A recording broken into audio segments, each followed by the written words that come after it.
I found my son, Marcus, dumped in a drainage ditch off the old highway, his clothes torn and his face swollen from the blows. His split lips could barely move when I rushed over, frantic with worry. With the little strength he had left, he managed to whisper a few words that chilled my blood. "It was Skylar. It was Harry, Mama. He said my low-class blood was disgusting." His eyes closed, and for a moment, I truly thought I had lost him forever. That morning had begun like any other in my small, well-kept bungalow. The aroma of freshly brewed coffee mixed with the sound of birds nesting in the old pecan tree out back. I'm 65 years old, and since I lost my husband 10 years ago, my routine had become predictable but peaceful. I get up before dawn, bake sweet potato pie slices and biscuits to sell at the local farmer's market, and look after the hens my late husband left me as his only legacy. The rough texture of the dough between my fingers usually calmed me as I thought about Marcus, my only son. At 30 years old, he had managed to get a job in an office in the downtown financial district, something I never imagined for a man from our side of the tracks. He wore a suit every day, had his own car, and had married Skylar Sterling, a girl from a wealthy, established family who seemed to genuinely love him. The phone rang near noon. It was an unfamiliar voice telling me they had found a young man injured on the North County Road. When they mentioned his name, my hands started shaking uncontrollably. I raced over there, my heart pounding in my chest, unable to imagine what awaited me. Seeing my son in that state was like a punch to the soul. Blood had stained his white button-down shirt, the one he loved to wear to Sunday service.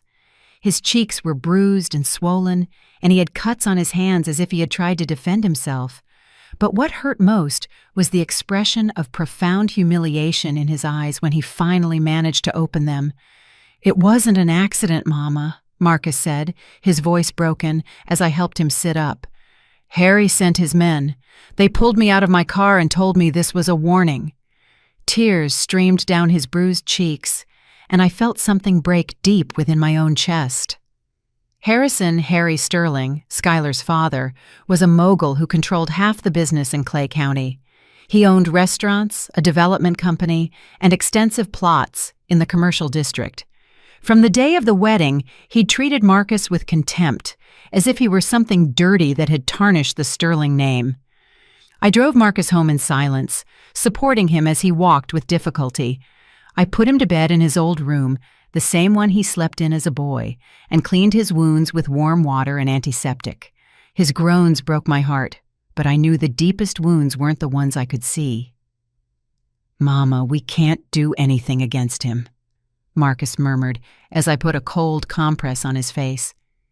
"He has the money, the power, the connections. If we go to the police, he'll say it was a regular mugging.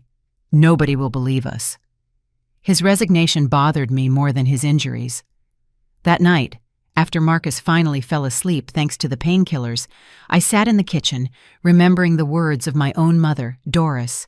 She had passed when I was 40, but before she went, she taught me things I never thought I'd have to use. "The wealthy think folks like us don't keep records, that we're too busy surviving to remember secrets," Mama Doris used to say. "But we see everything. We hear everything, and when the moment's right, we use it." I picked up the phone, my hands now steady, and dialed a number I'd had memorized for decades. On the third ring, my older brother's gruff voice answered. "Isaiah," I said without preamble, "do you remember what Mama taught us in secret when we were children? It's time to put that knowledge to work." Isaiah Ike Johnson arrived at my house before sunrise, just as we'd agreed. My older brother was 70, but he still had that penetrating gaze that had calmed me since childhood. He carried a small, worn leather suitcase, the same one that had belonged to our father. As he sat at my wooden kitchen table, the creak of the chair reminded me of all the times we'd planned mischief as kids. "Tell me everything," he said, pouring coffee into Mama Doris's old tin mugs. I recounted every detail of what had happened, from the moment I found Marcus to his words about Harry Sterling. Ike listened in silence, with the patience only men who have lived long and learned to guard their emotions possess. Marcus woke up around 7, limping to the kitchen with his face still bruised. Seeing his uncle, his eyes filled with tears that he tried to hide. Ike walked over and hugged him, just like he did when Marcus was a child. "Son," Ike said in a low voice, "this is not going to stand, but I need you to tell me exactly what happened. Don't leave out a single thing." Marcus slowly sat down, touching his ribs carefully. "It all started a month ago. Skylar and I were planning to move into our own place. We'd saved $1,000 and found a perfect little spot on the outskirts of town." "And what exactly did he tell you?" Ike asked, pulling a small notepad from his shirt pocket, a habit he'd had since he was young. He always wrote down everything important. "He told me a man of my social class should never aspire to so much, that Skylar deserved better than the mediocre life I could offer her." Marcus paused, breathing hard. "Then he offered me $50,000 to walk away from his daughter and disappear from the state forever." I felt the blood rush to my head. Harry had treated my son as if he were merchandise that could be bought off. "And what did you tell him?" I asked, although I already knew the answer from the expression of wounded pride on his face. "I told him I didn't need his dirty money, that I loved Skylar and she loved me, regardless of what we had in the bank." Marcus wiped his nose with the back of his hand. "Yesterday afternoon, 2 men waited for me outside of work. They said they had a message from Mr. Sterling and forced me into a black SUV.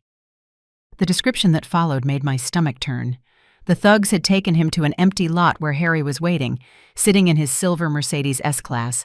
Without even getting out of the car, he had ordered them to beat Marcus enough so that he would understand the message. "Tell your mama this is only a warning," he had said, with that cold smile I knew from the few times I'd run into him at the bank. "That man believes he can do whatever he wants because he has money," I muttered, feeling rage build in my chest like a furnace. "But he's wrong. There are things money can't buy, like a family's dignity." Ike closed his notepad and looked at me with those eyes that had seen too much. "Elara, remember what Mama Doris told us about Harry Sterling Sr., the one who owned the big properties before Harrison took over?" Of course I remembered. Old Man Sterling had been the cruelest slumlord in the county back in the 50s. Mama had worked as a housekeeper in his house and had witnessed terrible things. When he died in a strange accident, his son Harrison inherited everything and built his empire on the foundation of his father's brutality. "Mama kept documents, didn't she?" Ike continued. "Things she saw, names of people who disappeared, accounts that didn't add up. She always said that information would serve justice one day." Marcus looked at us, not fully understanding, but I knew exactly what my brother meant. Our mother was uneducated but incredibly street smart. For years she had watched, listened, and memorized everything that happened in the houses where she worked. Before she passed, she had given me a metal box with photographs, letters, and documents she had managed to save. "The box is in the attic," I told Ike. "I haven't opened it since Mama's funeral, but I know it contains information about the properties Harrison acquired in the 60s through dubious means." My brother smiled for the first time since he arrived. "Then we have a place to start. But we need to be very careful. A man like Harrison didn't get where he is by being careless. He has contacts in the police, in the city council, and in the courts." Marcus tried to stand up, but the pain made him sit back down. "I don't want you getting into trouble because of me. I'll just leave town. I'll find work somewhere else. Skylar will understand." "Don't you dare!" I exclaimed with more force than I intended. "Your father didn't raise a coward, and neither did I. The Johnsons don't run when things get tough. We face problems head-on, no matter the cost." Ike placed his hand on mine with that warmth that had comforted me since I was a child. "Your mama's right, son. Besides, if you leave now, Harry will think he can do the same thing to any other humble family. We can't let that man keep thinking we're his playthings." Just then, we heard the sound of a car stopping in front of the house. Marcus paled and carefully approached the window. "It's Skylar," he whispered. "She's alone, but she looks very upset." Skylar got out of the car with teary eyes and disheveled hair. She wore a coral-colored dress that usually made her look radiant, but right now, she seemed drained, as if the color had run from her face. Her hands trembled as she approached the door, and I could tell she had been crying for hours. "Marcus, please open up," she begged, tapping gently. Her voice sounded broken, desperate. "I know you're there. I need to explain what happened. I need you to know I didn't know anything." My son looked at me, uncertain. Part of him wanted to run to her, but the humiliation and physical pain kept him frozen in the chair. Ike approached the window and looked carefully out onto the street. "I don't see any other cars. Looks like she came alone," he murmured. I opened the door, and Skylar practically collapsed into my arms. Her sweet perfume contrasted sharply with the smell of dirt and sweat that still clung to Marcus's clothes. "Ms. Delara, I'm so sorry. My father is a monster. I didn't know what he was capable of." I led her to the living room, where Marcus was waiting with clenched fists. When Skylar saw his beaten face, she covered her mouth, stifling a gasp. "Oh my God, Marcus, what did he do to you?" She reached out to touch him, but he instinctively recoiled. "Your father had me beaten because he thinks my blood is too poor to mix with his," Marcus said bitterly. "He offered me $50,000 to disappear from your life. I guess that's what I'm worth to him." Skylar sat on the worn sofa, wiping her tears with a lace handkerchief. "Last night, I overheard Dad talking on the phone with someone. He said the problem had been resolved, that he no longer had to worry about that boy. When I asked him what he meant, he yelled at me to stay out of his business." "And what did you do?" Ike asked, studying her every expression. He had inherited our family's natural distrust of wealthy people. "I checked his phone while he was asleep," Skylar confessed, dropping her gaze. "I found messages with someone called the Grizz. He had paid him $2,000 for disciplining the boy. When I read that, I immediately knew it was about you, Marcus." Silence filled the room. I felt the rage grow in my chest like a fire consuming everything in its path. Harry hadn't just ordered my son beaten. He had documented his crime as if it were nothing more than a commercial transaction. "There's something else," Skylar continued, pulling an envelope from her purse. "A man arrived at the house very early this morning. He handed this to my father and left without saying a word. The envelope contained blurry photographs that showed Marcus being beaten by two men while Harry watched from his car." "It's blackmail," Ike murmured, examining the images. "Someone else was out there last night, someone who photographed everything and now wants to profit from the situation." Marcus took one of the photographs with trembling hands. Seeing the graphic evidence of his humiliation seemed to awaken something in him. "We can't let this go on," he said, his voice firmer. "If we back down now, Skylar's father will think he can do whatever he wants to anyone he considers beneath him." Skylar moved closer to him. This time, Marcus didn't pull away. "I love you," she said, gently taking his hand. "I don't care what my father says. I don't care about his money or his social standing. I want to be with you no matter what." "Your father will never allow it," I replied, feeling a mix of tenderness and worry for the girl's naivety. Men like Harry Sterling don't accept defeat. If he can't separate you from Marcus with money, he'll find another way. "Then we have to be smarter than him," Skylar declared, with a determination I hadn't seen before. "I know his businesses. I know where he keeps his important documents. I know his routines and his contacts. If you're going to confront him, you'll need all the information you can get." Ike looked at her with new attention. "Would you be willing to help us, knowing that it could mean betraying your own family?" "My real family is right here," Skylar answered, squeezing Marcus's hand. "My father stopped being my family when he decided that love could be bought with money."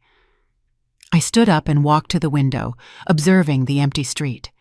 The sun was beginning to warm the asphalt, and street vendors were starting to pass with their carts. It was a normal morning in a town where people worked honestly for a living, but I knew nothing would ever be the same after this. "All right," I finally said, turning back to face them. "But if we're going to do this, we're going to do it right. We won't stoop to his level using violence.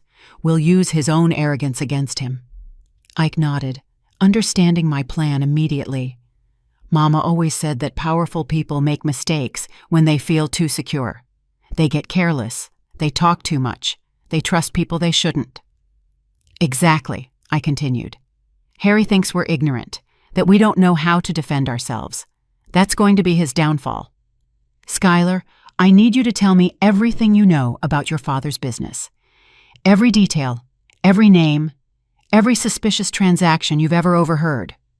Skylar straightened up, drying the last of her tears. My father has a private office at the house where he keeps documents he never takes to work.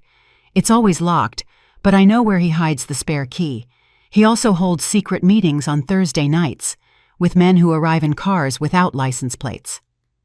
What kind of men? Marcus asked, his voice taking on a more decisive tone. Tough guys with scars who speak in low voices and constantly look over their shoulders. Dad meets them in the basement and always pays them in cash. Skylar paused, recalling something important. Once I overheard them mentioning something about land they had cleared for new developments. Ike and I exchanged a meaningful glance. That sounded exactly like the stories Mama Doris used to tell us about Harrison's father, when he used to coerce landowners into selling their property for far less than it was worth. Skylar, I said with a serious tone, would you be willing to get us access to that office? I wouldn't ask this if it weren't absolutely necessary, but we need solid proof of what your father is doing. The young woman didn't hesitate for a second. I will do whatever it takes to protect Marcus and to stop my father. It's time someone put a leash on him. 2 days later, Skylar returned to my house with a tense but determined expression. She wore a peach-colored blouse and dark pants, dressed as if for a business meeting. In her hands, she held a manila folder that seemed to weigh more than it should. Marcus had recovered enough to walk without a limp, though the bruises on his face still told the story of Harry's cruelty. I got the documents, she announced, setting the folder on the kitchen table. Dad left for one of his meetings last night and didn't return until very late. I had 3 hours to photograph everything I found in his private office. Ike immediately approached, adjusting the reading glasses he'd pulled from his shirt. He had worked as an accountant for a trucking company for 40 years and knew how to spot financial irregularities better than anyone. What kind of documents were you able to get? He asked as he opened the folder. Contracts for land purchases, cash payment receipts, photographs of properties before and after they were acquired. Skylar sat next to Marcus, who took her hand for support. I also found a list of names with dollar amounts next to them. Some names are crossed out in red ink. The contents of the folder chilled my blood. There were photographs of poor families being evicted from their homes, contracts signed under evident duress, and most disturbingly, a list of people who had disappeared after refusing to sell their property. I recognized some names: Mr. Jerome Vance, who had a small farm near the river, and the Morales family, who raised goats in the hills. They had all mysteriously vanished in the last 5 years. This man is worse than I imagined, I murmured, examining a receipt for $25,000 paid to someone identified only as the fixer. He doesn't just steal land, he eliminates anyone who stands in his way. Marcus went pale as he looked at the photographs. Skylar, if your father discovers you took these pictures, he'll do the same thing to you he did to these families. His voice trembled, not with fear for his own safety, but for the woman he loved. I've already thought about it, Skylar replied with a surprising firmness. That's why I also brought this. She pulled a small envelope containing a golden key from her purse.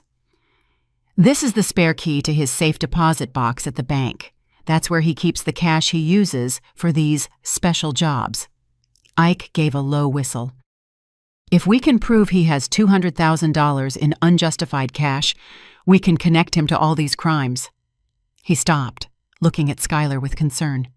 But getting that information is going to be very dangerous. Banks have security systems, cameras, guards.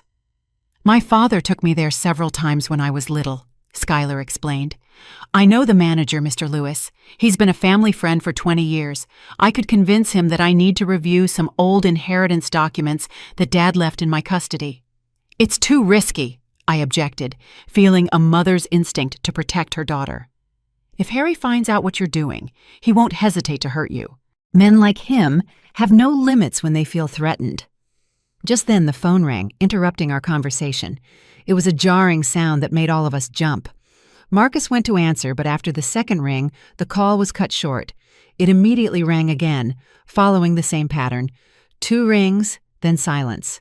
"Someone is watching us," Ike murmured, cautiously approaching the window. "It's a signal. Someone wants to get our attention without risking being overheard." His experience in the army during his youth had taught him to recognize this type of communication. The phone rang a third time, but this time Marcus answered immediately. "Hello?" he said, his voice tense. On the other end, a gruff, clearly distorted voice spoke. "If you want justice for the boy, come to the old city cemetery at 10 o'clock tonight. Come alone. I have information you'll want." The call ended, leaving us in a tense silence. Skylar clung to Marcus's arm, her knuckles white from the pressure. "Do you think it's a trap set by my father?" she asked, her voice barely audible. "It's possible," I admitted, "but it could also be someone with valuable information who can't risk being seen with us in broad daylight." I remembered Mama Doris's words about the people in town. There is always someone who sees everything, but can't speak. Those people keep secrets until the moment comes to use them. Ike returned from the window, his expression worried. "There's a black SUV parked at the end of the street. It's been there since Skylar arrived. It can't be a coincidence." "It's my father's men," Skylar confirmed, growing pale. "I recognize them. He always sends surveillance when he suspects something." She stood abruptly, heading for the door. "I have to go. If they see me here too long, they'll report it to Dad." "Wait." I stopped her, taking her arm gently. "If you go to the bank tomorrow, do it early, before your father wakes up, and keep your cell phone on. If anything goes wrong, call the number I'm about to give you immediately." I wrote down the number of my cousin, Aunt Clara, a registered nurse who worked at the hospital. She was one of the few people in town who wasn't afraid of Harry Sterling and who had contacts elsewhere if we needed urgent medical or legal help. "Skylar," I said, looking her directly in the eyes, "I need you to understand that once we do this, there's no turning back. Your father will discover that you were the one who provided this information. Are you completely sure you want to go through with this?" The young woman looked at Marcus, whose eyes were filled with admiration and worry. Then she looked at me, and I saw the same determination in her eyes that I had seen in my own reflection during the most difficult times of my life. "Ms. Alara, my father destroyed my childhood with his cruelty and my youth with his obsessive control. I won't let him destroy my future with Marcus." She walked toward the door, but stopped before leaving. "Tonight, when you go to the cemetery, be very careful. My father has contacts all over the city. If someone recognizes or follows you, it could be a deadly trap." After Skylar left, the 3 of us remained in silence, each lost in our own thoughts. The weight of what we were about to face was becoming terribly real. It wasn't just the story of a mother protecting her son. It was the story of ordinary people confronting a corrupt system that had operated in the shadows for decades. "Mama," Marcus said finally, "do you think we're doing the right thing? Maybe we should take the money Harry offered and start a new life somewhere else." I looked at him with the same seriousness with which my mother had looked at me when she taught me the most important lessons of life. "Son, there are moments in life when you have to decide what kind of person you're going to be. You can be the person who runs when things get tough, or you can be the person who stays and fights for what's right. Your father was the second kind, and so am I." At 9:30 that night, Ike, Marcus, and I walked in silence toward the old city cemetery. The streets were empty, save for a few stray dogs that followed us for a couple of blocks before disappearing into the shadows. The night air carried the scent of magnolia flowers mixed with the smell of damp earth that always preceded the rainy season. The old cemetery was located on the outskirts of town, surrounded by a rusty iron fence that creaked in the wind. The oldest gravestones dated back to the turn of the last century, many of them tilted by time and covered in moss. The full moon provided enough light to walk among the graves without tripping, but it also created unsettling shadows that seemed to move around us. "There he is," Ike murmured, pointing toward a figure waiting next to the Herrera family mausoleum. It was a tall, thin man, dressed in dark clothes and a cap that partially hid his face. As we got closer, I could see he was around 50 years old and had a scar running across his left cheek from his ear to the corner of his mouth. "Are you the family of the young man who was beaten?" he asked in a hoarse voice, keeping to the shadows. His accent suggested he wasn't from the area, likely from a bigger city up north. "We are," Marcus replied, stepping forward despite the pain in his ribs. "Who are you? Why do you want to help us?" The man removed his cap, revealing graying hair and eyes that had seen too much wrong. "My name is Daryl, but that doesn't matter. What matters is that I worked for Harry Sterling for 10 years, until my conscience couldn't handle the things he asked me to do anymore." "What kind of things?" I asked, although part of me already dreaded the answer. "Disappearances, threats, blackmail. Harry built his empire on the misery of families like yours." Daryl pulled a thick envelope from his jacket. "Here are copies of all the jobs I did for him between 2015 and 2023. Photographs, recordings, documents that prove how he operates." Ike took the envelope with trembling hands. "Why did you keep all this? Why didn't you go to the police?" "Because half the local police are on Harry's payroll," Daryl replied bitterly. "The chief gets $5,000 a month to look the other way. The judges get $10,000 to close cases involving Sterling's properties. The whole system is rotten to the core." Marcus moved closer to the man. "You're the one who took the photographs when I was beaten." "Yes. Harry hired me to document the lesson they were going to teach you. He wanted proof that you had been punished for daring to challenge his authority." Daryl spat on the ground in disgust. "When I saw those animals beating you, something broke inside me. I remembered my own son, who was your age." "So you also sent those photographs to Harry," I deduced. "You're trying to blackmail him." "It's not blackmail, ma'am. It's survival." The man moved closer, and I could smell the alcohol on his breath. "Harry found out I had copies of compromising information. Last night, he sent 2 of his men to my house with a message. Either I hand over everything I have on him, or I'd end up like the other families who got in his way." Ike opened the envelope and examined its contents using the light of a small flashlight. "There's enough evidence here to put him in federal prison for life," he murmured. "Falsified contracts, records of payments to hitmen, even photographs of him personally supervising violent evictions. The most important thing is at the bottom," Daryl indicated. "A recording where Harry admits to ordering the murder of Mr. Wallace Green, the community organizer who was resisting his land grabs. It was in 2019. The man officially died in a car accident."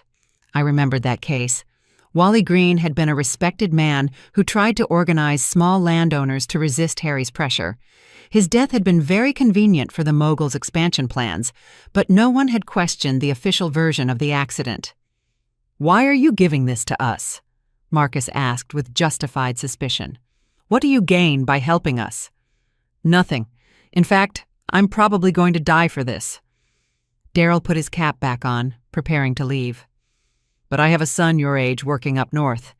If I don't stop Harry now, when my boy comes home, he could be the next victim of that man's arrogance." "Where are you going now?" I asked him, feeling a mixture of gratitude and concern for this stranger who had risked everything to help us. "Far away, very far. I have contacts in other states who can get me new papers." He walked toward the cemetery exit, but stopped and turned back to us. "You have to be very careful. Harry already knows someone has information against him. He'll be paranoid, dangerous. Don't trust anyone in town because he has eyes and ears everywhere." "What about Skylar?" Marcus asked anxiously. "Is she in danger?" "More than you imagine. Last night I overheard Harry talking on the phone with someone about sending his daughter to a boarding school in Switzerland. He wants her out of town until all this blows over." Daryl paused. "But I also heard something more concerning. He mentioned that maybe it was time to permanently clean up the problem of his son-in-law's family. my hands involuntarily clenched into fists. "He's threatening us too." "Not just threatening, ma'am, planning. He has a meeting scheduled for tomorrow night with the fixer, the same man who handled Wally Green and the other disappeared families." Daryl's voice sounded tense for the first time. "If you're going to do something with this information, you have to act fast. After tomorrow, it might be too late." The man disappeared into the cemetery shadows, leaving us alone with an envelope full of evidence that could destroy Harry Sterling, but which could also cost us our lives if we didn't use it correctly. We walked back home in silence, each processing the implications of what we had heard. Marcus was slightly limping ahead, but with a determined step. Ike walked beside me, guarding the envelope as if it were the most valuable object in the world, which it probably was at that moment. "Mama," Marcus said when we reached the front door, "I think we should go straight to the city tomorrow morning. Hand all this evidence over to the U.S. Attorney's office, where Harry doesn't have contacts." "It won't be that easy," Ike replied. "That man's contacts reach further than you imagine. We need a smarter plan, something he won't expect us to do." We entered the house and sat around the kitchen table, the envelope between us like a ticking bomb. I knew the next few hours would be crucial, not just for getting justice for what had been done to Marcus, but for protecting all the families Harry had hurt and preventing him from hurting others. "I have an idea," I said finally, remembering something Mama Doris had taught me about fighting battles that seemed impossible to win. "But it's going to require us to trust Skylar completely, and for her to trust us completely." At sunrise, Skylar arrived at my house with red eyes and trembling hands. She wore an ivory blouse and dark jeans, but her clothes were wrinkled as if she had slept in them. In her bag, she carried a small voice recorder and several documents she had managed to take from the bank without raising suspicion. "I got it," she announced, dropping the documents on the table with hands that wouldn't stop shaking. "Mr. Lewis let me check Dad's safe deposit box. There was over $200,000 in cash, divided into stacks with labels that correspond exactly to the names on the list we found yesterday." Marcus approached to examine the papers, his face still showing the bruises from the beating. "Skylar, your father suspects something. He noticed you'd been in his office. He confronted me last night," she replied, her voice broken. "He asked me directly if I had been snooping around his business. I lied. I told him I was just looking for Mom's documents that he had put away after she passed." She paused to dry her tears. "But I don't think he completely believed me. This morning I found 2 of his men searching my room."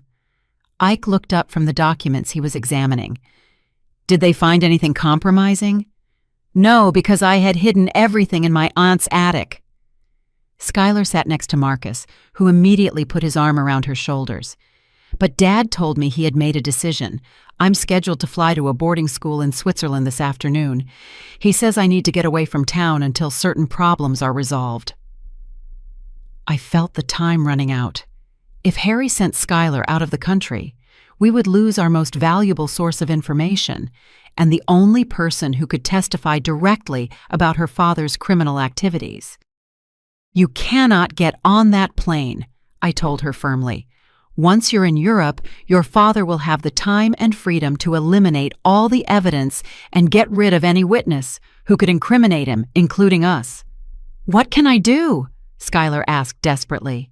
"If I refuse to travel, he'll definitely suspect I'm working with you. And if he suspects that, then we have to act today," I declared, feeling my resolve harden. "Ike, did you review all the information Daryl gave us last night?" My brother nodded, placing a small recorder and several chronologically organized documents on the table. "Here's Harry's confession admitting he ordered the murder of Wally Green. We also have photographs of him supervising violent evictions, copies of falsified contracts, and receipts of payments to hitmen totaling over $500,000 in the last 5 years." Marcus picked up one of the receipts, examining it carefully. "This is the receipt for the payment to the Grizz for beating me, $2,000 for what he called a disciplinary correction service." His voice was controlled, but I could see the contained rage in his eyes. "And this is the most important thing," Ike continued, showing an official document, a copy of Harry Sterling Sr.'s original will, which specified that all properties should be donated to charitable organizations after his death. Harrison falsified a second will to inherit everything. Schuyler leaned in to examine the document. "I recognize that handwriting. It's my grandfather's script, but it's definitely not his real signature. Dad used to practice imitating it when I was little. I thought it was just a game, but now I understand he was preparing to forge legal documents." The phone rang, interrupting our conversation. It was the same pattern as the night before, 2 rings and silence. This time, however, when Marcus answered, it was Daryl's voice, but it sounded much more urgent than before. "You have to move right now," he said without preamble. "Harry sped up his plans. The meeting with the fixer was moved up to 3 o'clock this afternoon. They're going to eliminate the whole family and make it look like a car accident on the mountain highway." "How do you know that?" Marcus asked, paling. "Because the fixer is my younger brother, Trey," Daryl confessed, his voice broken. "He called me this morning to warn me to get out of town immediately. Harry offered him $50,000 to eliminate the Johnson family problem without raising suspicion." Silence filled the room. We knew Harry would eventually resort to violence, but hearing that he had already put a price on our heads made everything terrifyingly real. "Daryl," I said, taking the phone, "will your brother accept the job?" "I told him yes to buy time, but he's actually willing to testify against Harry if you can guarantee protection for him and his family. He has recordings of other conversations where Harry plans more murders." "Where can we meet him?" "At St. Michael's Church in 1 hour. Come through the back entrance, the one that leads to the garden, and bring all the evidence you have. My brother knows an investigative reporter who can make all this public before Harry has time to react." The call was cut short, leaving us with a mix of hope and terror. We finally had the chance to publicly expose Harry's crimes, but we also knew he wouldn't hesitate to kill us if he discovered our plan before we could execute it. "Schuyler," I told her, "I need you to call your father and tell him you accept the trip to Switzerland, but you need a few more hours to pack and say goodbye to some friends. That will give us time to get to the church and organize everything with Daryl's brother." "And then?" she asked. "Once the story is published, Dad will immediately know I helped you. He'll want to kill me too." "That's why we're going to make sure that by the time the story is published, he's already in police custody," I replied. "Ike, call your contact at the U.S. Attorney's Office. Tell him we have evidence of multiple homicides and that we need immediate protection for witnesses." My brother nodded, heading for the phone. "And if Harry's contacts in the federal government are more extensive than we think?" "Then we'll take the risk," I declared, "because the alternative is to wait for the fixer to find us this afternoon and finish the job he was hired for." Marcus stood up, moving with determination, despite the lingering pain in his ribs. "Mama, I want you to know that I'm proud of you. Dad would be proud too. Not many women your age would have the courage to stand up to a man like Harry Sterling. Your father taught me that there are moments in life when you have no choice but to fight," I replied, remembering the words my husband had told me during the hardest times of our marriage. "When someone threatens your family, when someone tries to take your dignity, there is no room for fear, only room for action." Schuyler approached and hugged me tightly. "Ms. Ilara, no matter what happens today, I want you to know that you have shown me what a real family means. My father gave me money and education, but you have given me something much more valuable, the example of what it means to fight for the people you love." We gathered all the evidence, organizing it into separate folders to provide copies to both the journalist and the federal authorities. We knew the next few hours would determine not only our fate, but the fate of all the families Harry had destroyed and all those he would destroy in the future if we didn't stop him. As we left the house, I looked back one last time. I didn't know if we would ever return, but I knew that no matter what happened, we had made the right decision. It was time to face Harry Sterling with his own weapons, the truth, the evidence, and the determination of people who had nothing to lose but their dignity. St. Michael's Church stood silently under the midday sun. Its cracked walls and tilted bell tower told stories of a century of prayers and secrets. We entered through the back garden, where wild roses grew unchecked among the wooden crosses marking the oldest graves in town. The air smelled of incense, mixed with the sweet scent of flowers beginning to wilt in the heat. Inside the church, a man waited, sitting in the last pew. He was younger than Daryl, perhaps 40 years old, but he had the same characteristic scar on his face and the same eyes that had seen too much violence.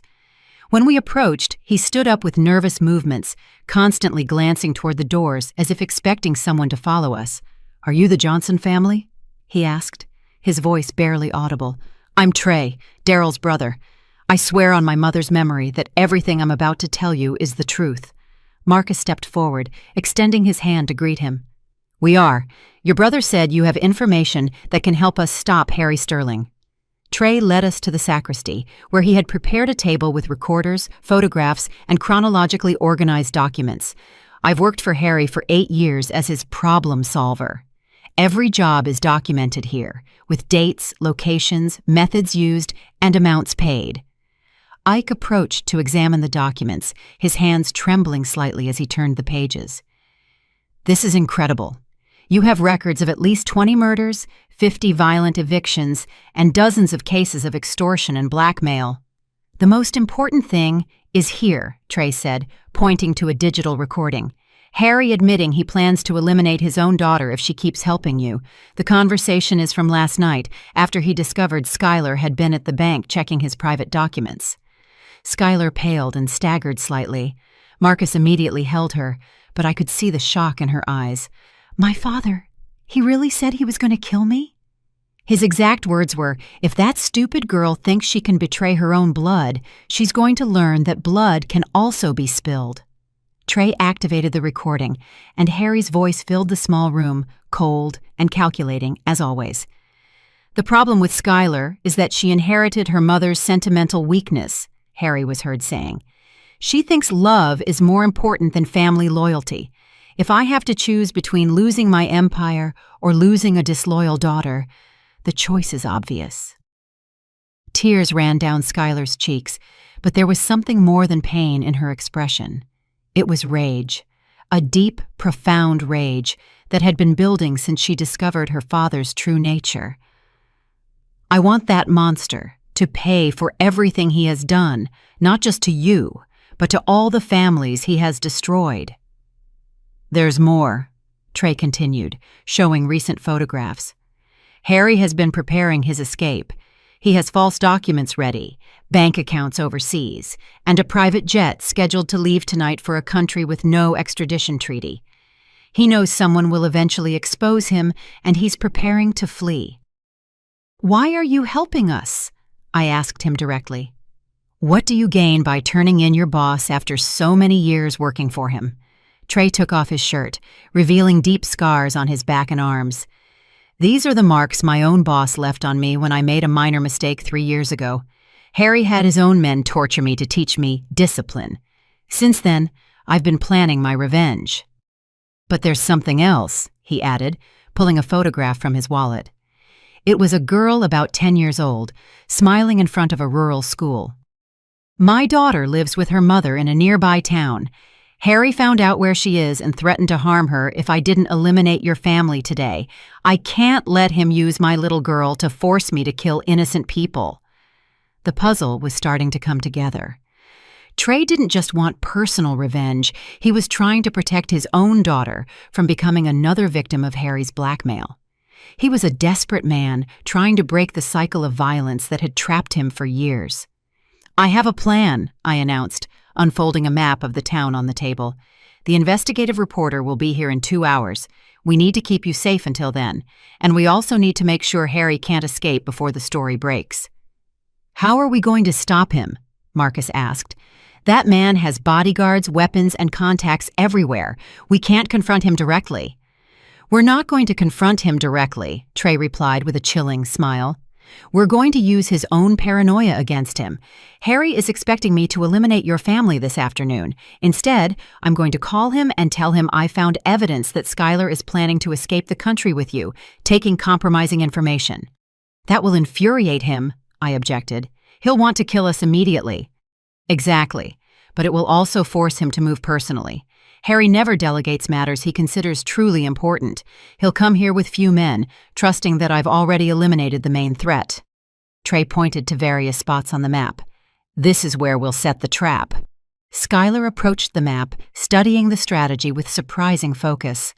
I know my father's habits. He always takes his personal cell phone when he goes to supervise important jobs. We could record the entire conversation when he arrives here. It's risky, Ike murmured. If something goes wrong, if Harry suspects the trap, he'll kill all of us without hesitation. The alternative is to wait for him to take control of the situation, I countered. At least this way we have a chance to surprise him instead of being his passive victims. Trey checked his watch, showing increasing nervousness. The reporter should be arriving in an hour. I'll call Harry in 15 minutes to set the bait. You all need to be hidden, but in a position to record everything he says when he gets here. And after that? Skylar asked. After we have all the evidence recorded? Then we'll deliver everything to the federal authorities and the media simultaneously, I replied. We'll make so much public noise that not even your father's corrupt contacts will be able to protect him. Marcus took my hand, squeezing it tightly. Mama, I want you to know that no matter what happens today, I'm proud to be your son. You taught me that some battles are worth fighting, even when the odds are stacked against you. And you taught me that it's worth risking everything for the people we love, I replied, looking at Skylar with the affection that had grown for her during these difficult days. Now let's show Harry Sterling that he severely underestimated this family. Trey walked toward the sacristy phone, preparing to make the call that would set our final plan in motion. We all knew the next few hours would determine whether we would get justice or whether we would become the last victims of Harry Sterling's criminal empire. It's time, Trey murmured, dialing the number. The phone rang twice before Harry's familiar, arrogant voice answered on the other end. Boss, we have a serious problem, Trey said into the phone, modulating his voice to sound urgent but controlled. The girl Skylar isn't at her house. Her neighbors told me they saw her leaving early this morning with bags and documents. I think she's planning to run away with the Johnson family. From our hiding spot behind the main altar, we could hear Harry's heavy breathing through the speaker Trey had discreetly activated. Are you sure about that? The voice asked with that familiar coldness. My daughter doesn't have the guts to betray me like that. Boss, I found this in her room, Trey continued, holding up a fabricated photograph he had prepared. It's a picture of her with the Johnson boy at the bus station. Looks like they're planning to leave together this afternoon, probably heading to the city where they have press contacts. The silence on the other end of the phone lasted several eternal seconds. When Harry spoke again, his voice was trembling with contained rage. That stupid girl has no idea what she's doing. Did you eliminate the Johnson family yet like I ordered? I'm in position, boss, but I thought I should inform you about Skylar before I proceed. What do you want me to do with her when she shows up? Bring her to me alive. I want to speak to my daughter personally before I decide her fate. Harry's voice now sounded like the growl of a wounded animal. And make damn sure the Johnsons can't tell anyone what they think they know. Understood? Understood, boss. Are you coming personally to supervise? I'll be there in 30 minutes. This time, I want to make sure everything is done right. The call ended with a dry click that echoed in the silence of the church. Skylar was trembling violently, leaning against Marcus, who held her tightly. Did you hear that? She murmured, her voice broken. My own father just ordered my death over the phone. How can anyone be such a monster? Because for men like your father, power is more important than blood, I replied, moving closer to hug her too. But now we have definitive proof of his criminal nature. That conversation will destroy any public image he has tried to maintain. Ike checked the recording equipment, making sure everything had been captured perfectly. We have 30 minutes to set the trap. Trey is confident he can keep Harry fooled when he arrives. I've been acting for that man for 8 years, Trey replied bitterly. I know exactly what he expects to hear and how to behave to keep him confident. The important thing is for you to stay hidden until we have enough recorded evidence to completely sink him. The plan was simple but risky. When Harry arrived, Trey would report that he had captured the Johnson family and had them tied up in the sacristy, waiting for orders.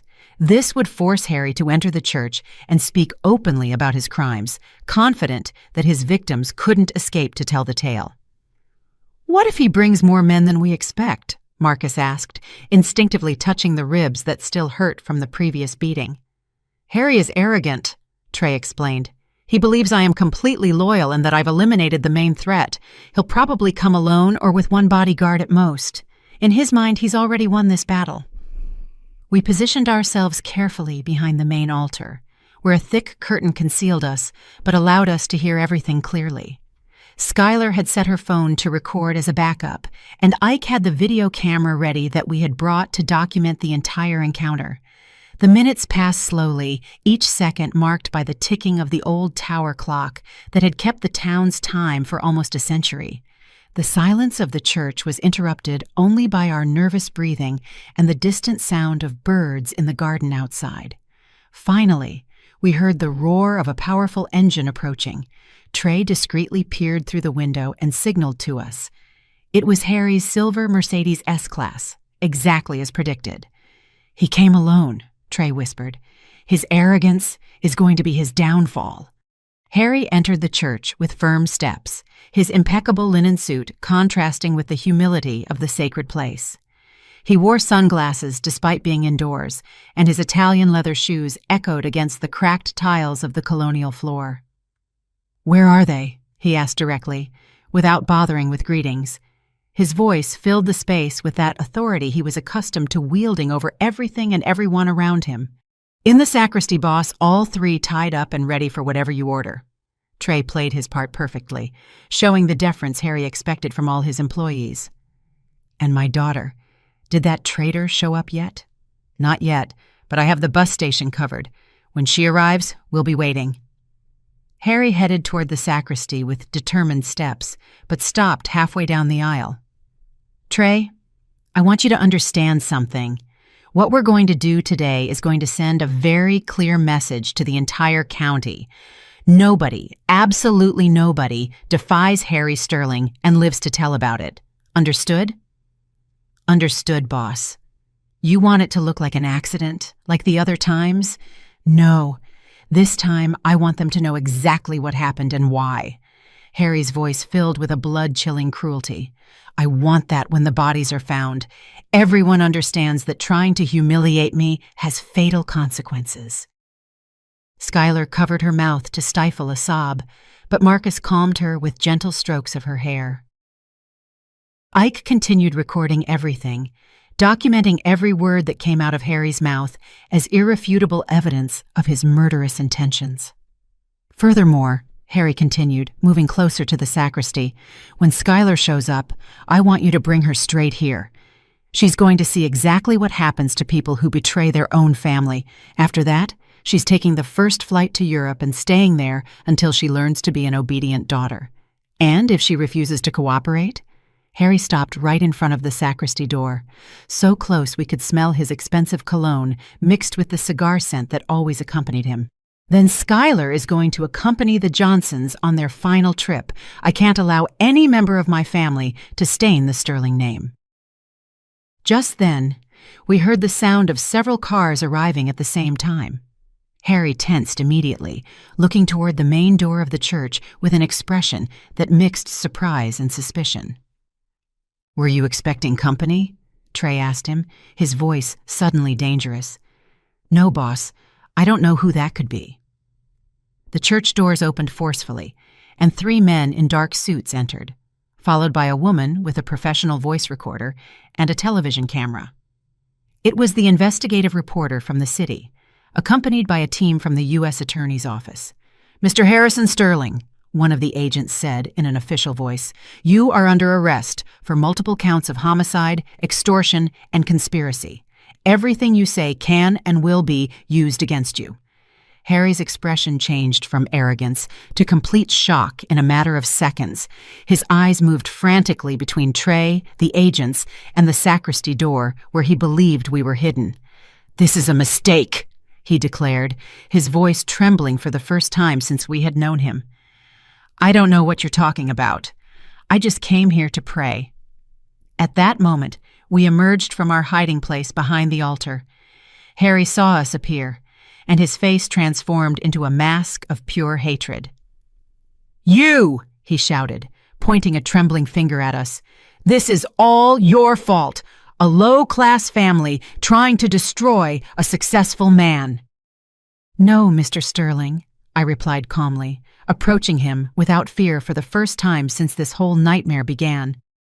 "This is all your fault for thinking you were superior to other people, for thinking that money gave you the right to destroy innocent lives." The federal agents handcuffed Harry while he shouted accusations and threats that no longer held any power over us. The investigative reporter recorded every word, documenting the final collapse of a man who had built his empire on fear and violence. His impeccable suit looked ridiculous now, the metal cuffs contrasting with his image as a respectable businessman. "This is not going to stand," he bellowed as the agents escorted him toward the exit. "I have contacts who are going to make all of you pay for this. Nobody humiliates me and lives to tell about it." Skylar approached her father with firm steps, drying the last tears she would ever shed for him. "Dad, for 20 years I waited for you to love me like a daughter. Today I understood that you're incapable of loving anyone more than yourself. I hope the rest of your life in prison gives you time to reflect on all the families you destroyed." Harry looked at her with a mixture of contempt and something that might have been pain, but was probably just rage at being betrayed by his own blood. "Skylar, you are a sentimental fool, just like your mother. When I get out of this, and I will get out, you're going to regret choosing that trash over your own family." "My real family is right here," she replied, taking Marcus's hand and moving closer to me.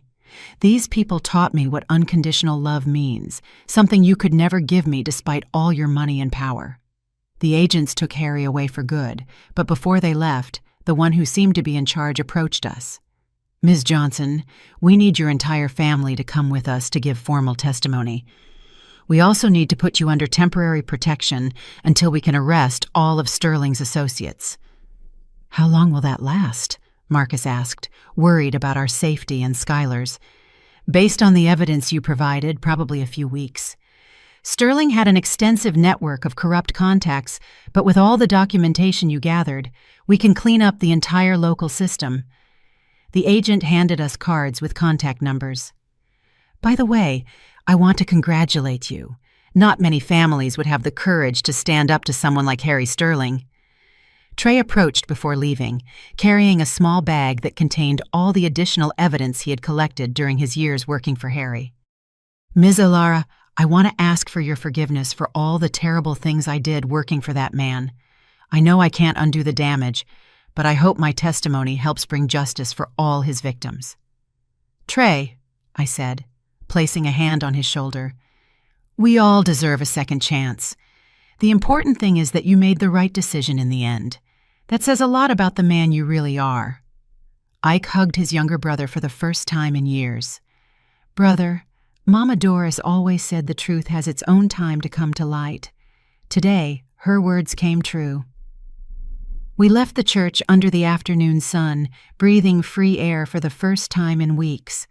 The town streets looked different now, as if the weight of oppression had been lifted from all the corners where Harry had extended his influence. Neighbors began to come out of their houses, whispering the news of the capture of the man who had controlled their lives for so long.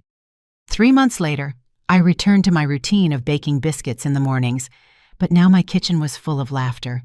Marcus and Skylar had gotten married in a simple ceremony in the garden, surrounded by all the extended family and neighbors who had found the courage to testify against Harry's crimes once they knew it was safe to do so.